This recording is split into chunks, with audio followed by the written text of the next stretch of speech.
Welcome to the Slop Farm. Enjoy the video. Open the Contacts app and tap Groups to ensure all contacts is visible. Confirm you are not hiding any account lists and show every group. Next, open Settings, then Contacts, then Accounts to inspect each account.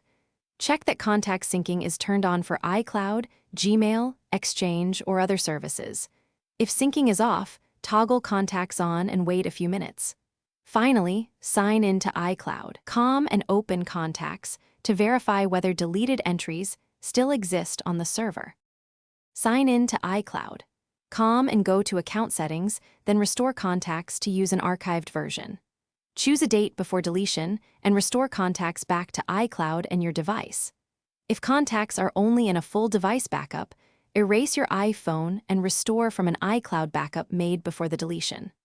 Alternatively, connect your iPhone to a computer and restore from a Finder or iTunes backup that contains your contacts. Always check backup dates and sizes before restoring to avoid unexpected data loss.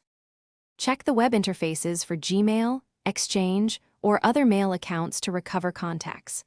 Some providers keep deleted contacts for a period and offer direct restore options. If you lack backups, consider a reputable third-party recovery tool and follow instructions carefully. Be cautious about granting full device access to unfamiliar apps.